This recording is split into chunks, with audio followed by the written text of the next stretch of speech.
Hello, I'm Jess and welcome back to another video about semester at sea.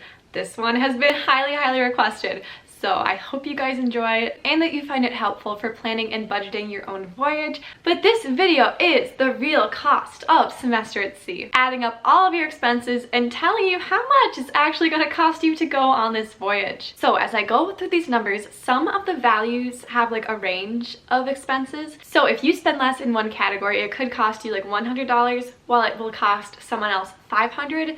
So I'm going to add the low end of these ranges and then the high end. So I'm going to give you a range of like what your voyage could cost potentially, depending on what actions you take to save yourself some money and how thrifty you are in your planning process. And if, as I start saying these numbers, you start getting really stressed about paying for semester at sea, be sure to go watch my video called Semester at Sea on a Budget, because that is my most watched video and it's super helpful for helping you get the cost of your voyage down. So I will link that one in the description box so you can go watch it after this. So let's start with the big cost and just get that out of the way. So that is your tuition. And the tuition cost ranges around $6,000 depending on what sort of cabin style you have. So there are 5 cabin options total, which I have talked about all of the cabin things you need to know in another video. But just generally, if your cabin has no windows, it's cheaper than a cabin with windows.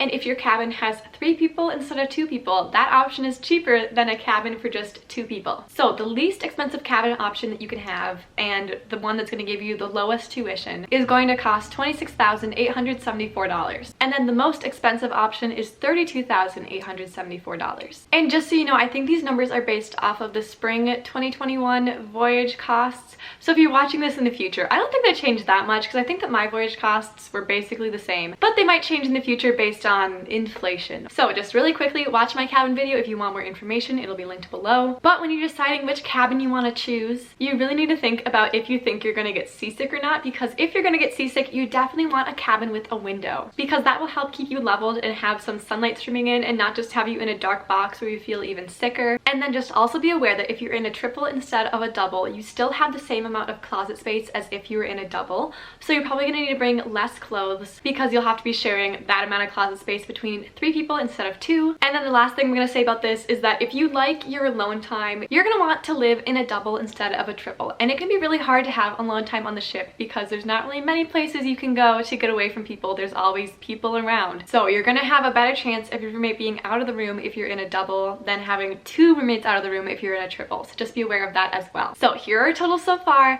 and let's move on to airfare. So for my voyage, it took off from Amsterdam, so I had to fly there from the United States, so that was an international plane ticket, and then it ended in San Diego, so then I just needed to fly across the country instead of across the world basically. So that made my flights cheaper because it ended in the United States. But as I was looking at the Semester at Sea website at the itineraries, as far as I can see for right now, all of the voyages start and end in somewhere that's not the United States, so you're going to need to buy 2 international plane tickets, and they're both going to need to be one-way tickets, which is way more expensive than having a round-trip ticket. And then also most of the voyages either start in Europe and end in Asia, or start in Asia and end in Europe. And tickets between the United States and Europe are typically cheaper than tickets between Asia and the United States, but you're going to need tickets to or from both of those continents. So the best estimation I can give you right now is that the airfare budget that you need to have for yourself is $2,000 just for flying to where the ship leaves from and then flying back to your home country. And while I'm sure you can try to find some cheaper flights, I'm just going to put $2,000 in both of these categories, like both of these totals, because it's not a guarantee that you can find cheaper flights on a different website or something like that. Okay, so now let's move on to talking about personal travel costs. So when you're going on semester at sea, this is maybe a surprise to some people,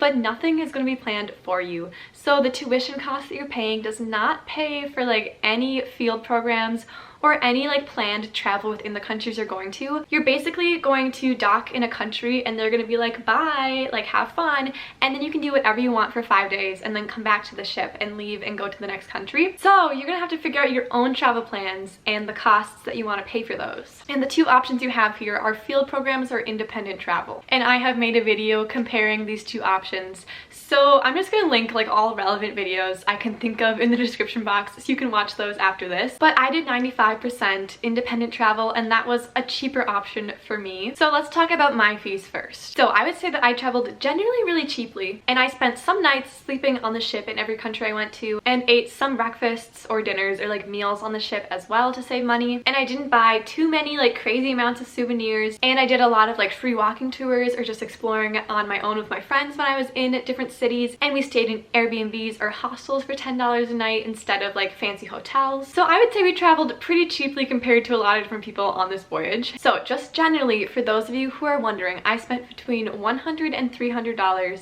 in each country I went to on food, activities, and places to stay overnight. So on the high side, let's just say I averaged $250 per country, and then that multiplied by 10 countries was $2,500. So we're just gonna say that that's how much I spent, and that's how much you could spend if you're traveling cheaply. And that may sound like a lot to you, but let me tell you about the field program costs, okay? So field programs are planned by the ship, and you can sign up for them once you get accepted into your voyage, and they can either be like one-day things or overnight field programs, and they average like $200 for one day. Like a 6 to 8 hour field program with one meal included is gonna be $200 to $250, and you can do so much more with that money. Like I just said, I usually spent that much for an entire country, so like 6 days instead of just like one day on a field program. And this is crazy, okay? The most expensive field program that you could sign up for on my voyage, I think, was $3,000 to $4,000, and it was to Peru for 5 days. I spent less than that doing my own independent travel for the entire voyage, like seriously. And then the average for overnight field programs, so like 4 nights or 3 nights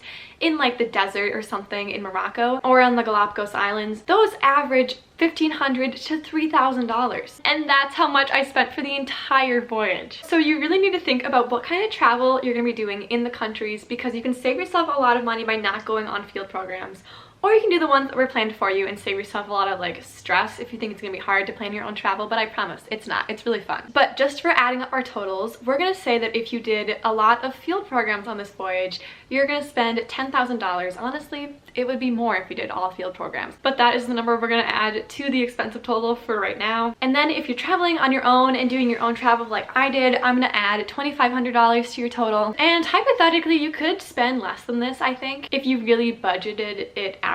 But this is how much I spent having fun, doing everything I wanted to, and not restricting myself in any way, but still trying to travel cheaply to have a full and exciting experience. Okay, so then the next expense you're gonna have on this voyage are visas. And you need these to enter some countries depending on what country you're coming to. So on my voyage, I'm from the United States, and the only visa that I needed to get into a country was for Ghana. But then some other people on my voyage, like international students, needed more visas depending on the countries we were going to, because of the sort of passport they had and which country they were coming from. But for the sake of this video, I'm just gonna assume that you need, let's say, 2 visas just to add to these totals. So mine for Ghana was between $100 and $150, and you have to apply for these online and like send them photos of your passport and everything. So with that average price in mind, we're gonna add $300 to each of these categories to pay for the visas that you might need to get into certain countries. And then the next expense you need to keep in mind when you're going on semester at sea, which is sort of like a hidden expense in a way, are fuel charges. And these fuel charges are going to be based on the price of fuel at the time and how like windy your voyage is, because it can push the ship backwards and you're going to use more fuel. Or if you need to take any detours, like we were supposed to go through a canal on my voyage that was literally just closed, so we had to go back around the continent basically, so that added more fuel charges, of course. And I just read on the Semester at Sea website that starting with my voyage, they started giving you estimations of how much these fuel charges are going to be like 30 days before you go on your voyage, so it's not a total surprise. But these fuel charges can be anywhere from $500 to $2,000. So I'm just going to add those totals to the low end and the high end of my totals, because we don't really know how much they're gonna cost you. And then the next fees, fuel charges sort of fit into this in a way, but I'll explain that in a minute. But these are like on-board fees. So these could count as snacks that you buy at the snack bars on the ship, or if you go to the doctor's office and need a medication, or like we all got like polio shot boosters on my voyage, so I had to pay for that for like on-ship costs. Or if you have the ship do your laundry for you, then that costs you every time, and that can be really expensive. So if you want to do your own laundry, I made a video about that too, and that can save you some money. So consider that as well. And then fuel charges are actually sort of in this category because they're charged to the card that you like link to semester at sea while you're on the ship, and they show up on your invoices for each month when you're on the ship. But I'm not going to include them in these little totals I'm going to add right now because I already talked about it. But in these categories, I had one friend who never bought a single snack on the ship, and then I literally knew, oh my gosh, one guy who I knew on the ship, I think he had like $10,000 worth of charges by the end of it in snacks because he'd buy them for himself every day, whatever he wanted, and for like his friends and stuff. And that is just insanity. That is so much to spend on snacks. But they do have really good foods like burgers and fries and pizzas and like sundaes and smoothies you can pay extra for. So it's really tempting. But you don't necessarily have to pay for these. So I'm not going to really include that much money in the lower end of this category. So on the low end of this category, I'm going to say you could spend like $500 depending if you could buy things from like the bookstore or if you go to like the salon or if you need something from the doctor's office like a medication. A lot of people end up needing things for seasickness. So I'm just gonna say $500 and you can get yourself like some snacks for that price too. So let's just say that that's the low end.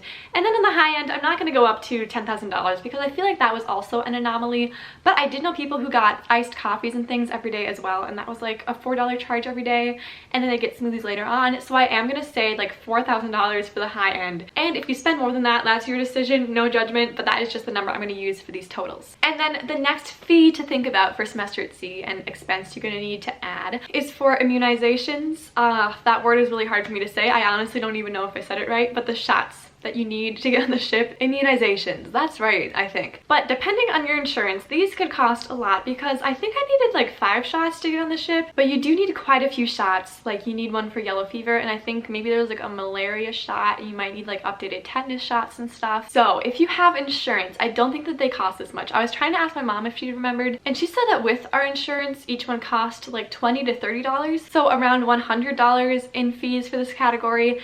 And I don't know if I can like add the high end for this because I don't really know what it would be without insurance, so I'm just gonna add $100 to both for this. And then the next fee to think about are the books you're gonna need for your classes, and you have 4 courses on the ship, and I think that every class that I took I had to get a book for, and I definitely used my textbook in one of my classes and sort of a little bit in the other ones, but honestly not that much, which kind of sucks. And that happens in college too, like all the time. Like you don't use the books that you pay for, which is so annoying. But it's still like a cost you can't really get around because you don't know before you get on the voyage if you're gonna be using this book or not.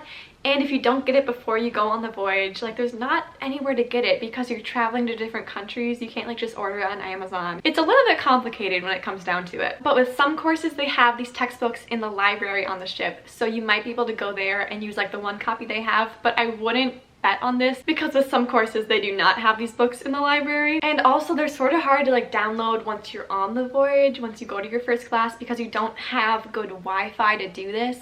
So you sort of just have to get it beforehand and recognize that it's a sunken cost in a way. But pro tip, you should definitely get them online on your computer or like a Kindle thing or an iPad. And don't get the physical copies because that is going to take up so much space in your luggage and they're going to be so heavy. So do not do that, get them online. So I'm just going to say that these books, these textbooks you're going to need are going to cost you $200, and it sucks you have to pay them because you don't know if you're actually going to be using them, but that's just another fee for semester at sea. And then the last little fee for semester at sea is going to be your packing materials, such as suitcases you need to buy, snacks, sunscreen, bug spray, water shoes, new clothes. And I'm just gonna say that this is gonna cost $500. I'm sure you can cut this down if you already have all the travel materials that you need, but a lot of people before going on the voyage want to get some new clothes, new swimsuits, or a Polaroid camera to take pictures along the way, or like a raincoat. There's just gonna be some things that you need to get.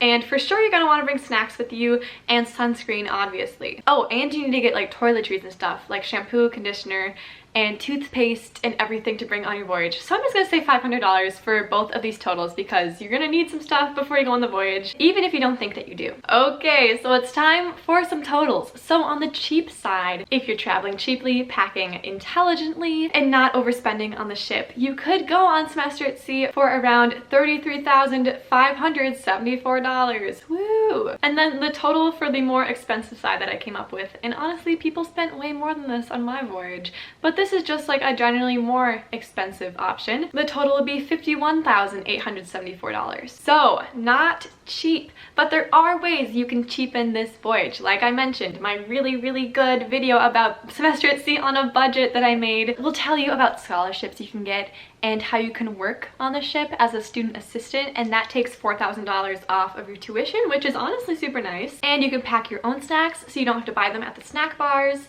and you can just pack really smartly so you already have all your stuff like sunscreen and things with you so you don't have to buy it for more expensive prices around the world. And you can plan your own independent travel, which can save you a ton of money. So I hope this video was helpful for you. I think it definitely was. It was very like data filled and number filled. So if you enjoyed it, please give this video a thumbs up so it gets spread around the YouTube community so more people can see it and know how much this voyage is actually going to cost them. And subscribe to my channel if you enjoyed, and I'll see you guys in my next video.